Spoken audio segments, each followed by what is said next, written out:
traditionally, people have thought of the church as this very sacred space, but that really has more of a focus on individual salvation, right? But there's not really been a lot of exploration of that intersectionality between church and social justice. People tend to think of them as two separate things.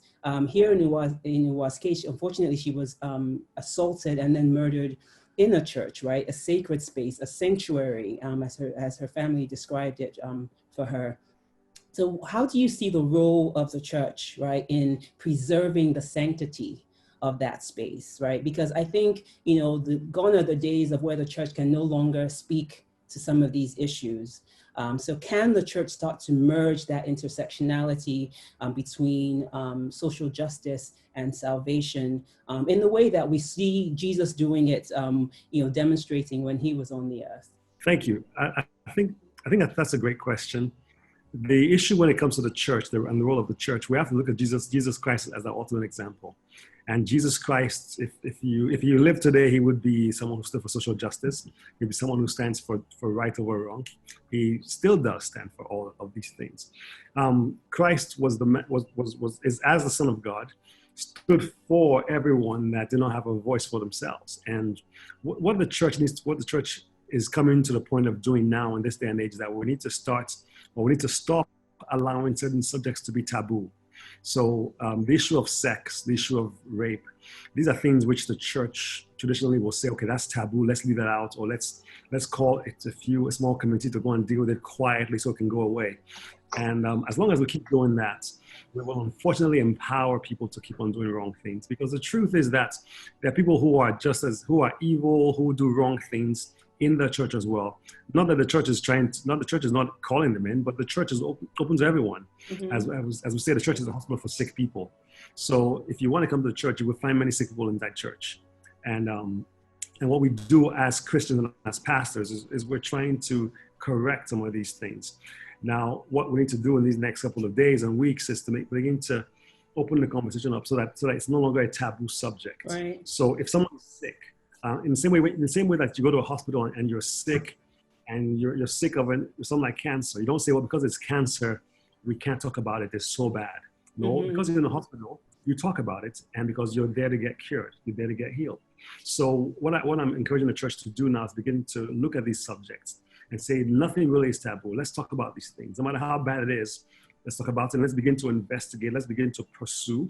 Let's begin to do the right things, because as Christians, that's what God expects us to do. Because the victim is in church. Many times the perpetrator is also in church. And so because of the position where a person might have, maybe the person is a big person in society, that person gets mm-hmm. to have that person they can hide in church. And that can no longer be allowed. That has to be a thing where we say, no, it doesn't matter who you are. If you're in church and you're a perpetrator, you're someone who is causing this kind of harm, we will deal with it. We'll expose it. We'll make sure that it's taken care of. But at the same time, too, while we want to try to heal you, whether victim or perpetrator, we still will make sure that you get what's coming to you. If you do something that's wrong, we're not going to hide you. We're not going to let the government say, okay, well, we're not going to hide you from the police or from the government. If you do something that's wrong and you break the law, you will be persecuted. That's what we need to get to as a church.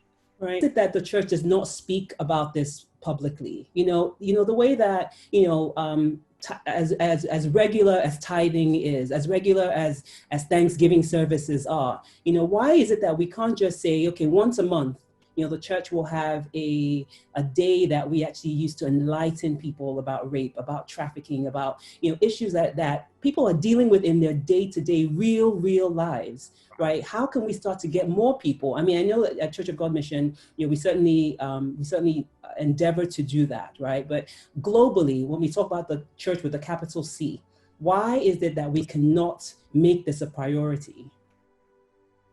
Well, okay, once again, you're talking about the Church Universal, and the Church Universal tends to have certain things that are that's in our radar, that's on our front burner. So there are things we choose to talk about first. So issues of having to do with salvation, issues having to do with tithing, issues having to do with those kind of church issues. Those are the ones that we tend to talk about. But like you said, every issue affects every member of the church. So if I'm talking about Thanksgiving today, it doesn't affect every single person. There's someone in that church who maybe last night was molested, or was trafficked or something. And these are all things that we need to deal with. It goes back to what I said in the beginning, that the church universal needs to begin to not allow certain issues to be taboo. So when it comes to sex, you hardly ever hear a pastor talk about sex in church, or talk about rape, or talk about these kind of things, because they've been taboo, especially in the African context. Mm-hmm. Now, in our African, we have to get away from that place where we hide certain things. If something does happen in church, then you will see those. So let's set up a committee. Let the committee deal with it, and invariably they will try to do what they can to hide it, or say, okay, let's quietly talk to the family. And we have to start saying, no, let's deal with it in the same way it should be dealt with in the public spaces, so that people can feel safe in church, so that a young woman can feel safe coming to the church and saying, this happened to me. Right. And that's what we get to. It's going to take some time to get there, but we will get there. Okay. And we're going to hold you to it. We're going to hold you to it. You know I will, for sure. Well, we're working on something along those lines. And I'll mention that later on when I get a chance. But let me yeah. So, but just very quickly, a few years ago, I wrote a poem called See Me, See You, right? And so part of the idea behind that poem was to say, look, every time as a man that you inappropriately touch a woman, you rape a woman, you molest a woman, you call a woman a bitch or whore, you are really giving permission to a man, to any other man, to do that to your mother, to your sister, to your daughter, right? So what is it that, you're a father of 3 boys. I only have a girl, right? But you're a father of 3 boys. What are you teaching your sons about the bodies of women, about the value, their innate value, right? And what should men be teaching their boys? I know that we obviously know that rape also happens to boys, but in the context that we're talking about here, which is primarily women, what should men be teaching their boys? What we should be teaching our boys, and I do this to my sons all the time. I have two things I tell them all the time. Number one is this, that stop means stop. Number 2 is no means no. No is a complete sentence. It doesn't mean no, but, or no, I think this. The word no is the sentence, and it means no. It means stop. So I tell my boys that, and then I talk to them about this all the time, just like your poem says. We never touch a woman. So every time something happens, you think about your mother, because at the age where they are right now, the only woman that they know in that intimately is their mother. So whatever it is that you would not want anyone to do to your mother or say to your mother, do not say to somebody else. And as they grow up, if they have sisters, I would have said the same thing about their sisters. But it's the same thing. We need to begin to teach our men from a very, very young age that no means no, stop means stop. A woman's body is her body. It's not yours. You don't own it. Fortunately, in Nigeria, they'll tell you, well, it's my wife. I can do whatever I want. No, it's not true. She is made by God in God's image, and so are you.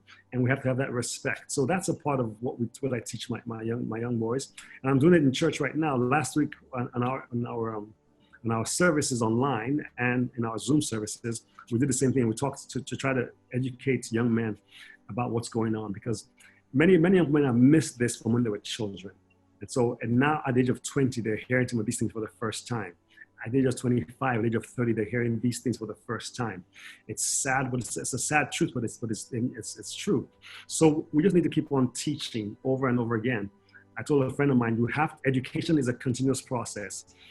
We can be angry that it wasn't taught, but it is our responsibility now to teach every young man, every young woman about these things.